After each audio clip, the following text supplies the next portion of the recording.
দেশের বন্যা কবলিত ১১ জেলার মধ্যে লক্ষ্মীপুরের সার্বিক পরিস্থিতির অবনতি ঘটেছে। পার্শ্ববর্তী জেলার পানি প্রবেশ ও ভারী বৃষ্টির কারণে নতুন নতুন এলাকা প্লাবিত হচ্ছে। এ নিয়ে জানাতে লক্ষ্মীপুর সদর থেকে যুক্ত আছেন সহকর্মী বেলায়েত হোসাইন। বেলায়েত, জানাচ্ছিলেন যে লক্ষ্মীপুরে এখনো পর্যন্ত ত্রাণ সহায়তা নিয়ে সেরকমভাবে কেউ পৌঁছাতে পারেনি বা পৌঁছাননি, সেই খবরগুলো তাদের কাছে। জানাবেন যে এখন যারা স্থানীয় রয়েছেন তারা কি অবস্থায় আছেন? খুবই খারাপ অবস্থার মধ্যে দিয়ে যাচ্ছেন শাফিন।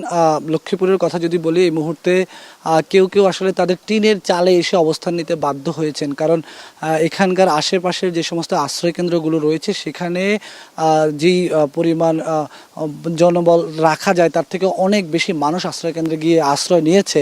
সব মিলিয়ে লক্ষ্মীপুরের অবস্থা ক্রমেই কিন্তু খারাপের দিকে যাচ্ছে। পানি কিন্তু বেড়েই চলেছে, অর্থাৎ গত কয়েকদিন আগেও আমি যেই রাস্তাটিতে দাঁড়িয়ে আছি সেখানে কোনো পানি ছিল না, কিন্তু আজকে এখানে প্রায় কোমর পরিমাণ পানি। আমার পেছনে যদি আরেকটু যাওয়া যায়, সেখানে একেবারে গলা পর্যন্ত পানি কিন্তু রয়েছে। আপনি দেখতে পাচ্ছেন যে আশেপাশে কিভাবে পানি থই থই করছে। এখানকার মানুষের যদি জীবন যাপনের অবস্থাটা বলি, যে তারা আসলে খুবই ভয়াবহ পরিস্থিতির মধ্য দিয়ে যাচ্ছেন। একদিকে তাদের না খাওয়া, বিদ্যুৎ নেই, নানা ধরনের সমস্যার মধ্য দিয়ে যাচ্ছেন।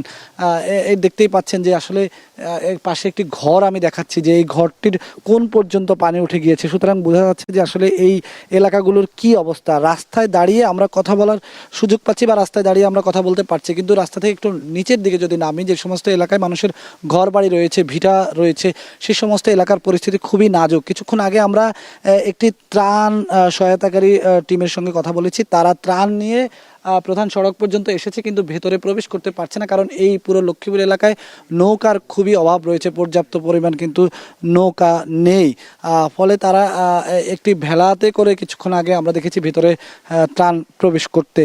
এই দুই একটি ত্রাণ টিমের আনাগোনা দেখা যাচ্ছে, কিন্তু সার্বিকভাবে পুরো লক্ষ্মীপুরের এখন যেই পরিস্থিতি রয়েছে সেই পরিস্থিতি অনুযায়ী কিন্তু সেভাবে ত্রাণ সহায়তা আসছে না। মানুষ খুব ভয়াবহ বাজে অবস্থার মধ্যে দিয়ে যাচ্ছেন, এবং তারা যেটি বলছেন যে আসলে যে স্থানীয়ভাবে যারা স্বাবলম্বী আছেন তারা মিলে যতটুকু সহযোগিতা করা যাচ্ছে ততটুকু সহযোগিতাই কিন্তু করছেন।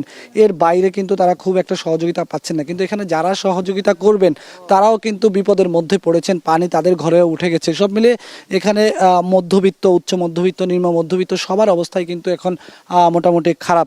আমি যদি সার্বিকভাবে লক্ষ্মীপুরের কথা যদি বলি, যে লক্ষ্মীপুরের 5টি উপজেলার এখন কি অবস্থা, যদি বলি যে কমলনগর উপজেলার কথা, সেখানে 4টি ইউনিয়ন পুরোপুরি পানিতে ডুবে গেছে।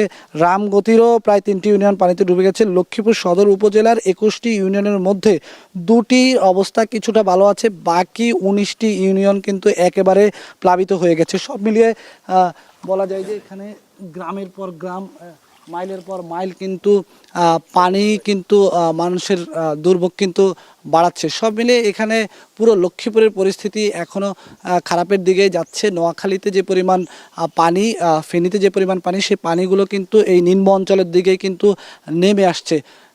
আমরা সারাদিনই আজকে লক্ষ্মীপুর রয়েছি, এবং লক্ষ্মীপুরের সার্বিক পরিস্থিতি আমরা দেখানোর চেষ্টা করব যে এখন কি অবস্থার মধ্যে দিয়ে লক্ষ্মীপুরবাসী যাচ্ছেন। এই ছিল আমার কাছে লক্ষ্মীপুরের সদর পূর্বাঞ্চল থেকে বন্যার সর্বশেষ পরিস্থিতি। সহকর্মী বেলায়েত হোসাইন যুক্ত হয়েছিলেন লক্ষ্মীপুর থেকে, জানাচ্ছিলেন বন্যার সবশেষ পরিস্থিতি।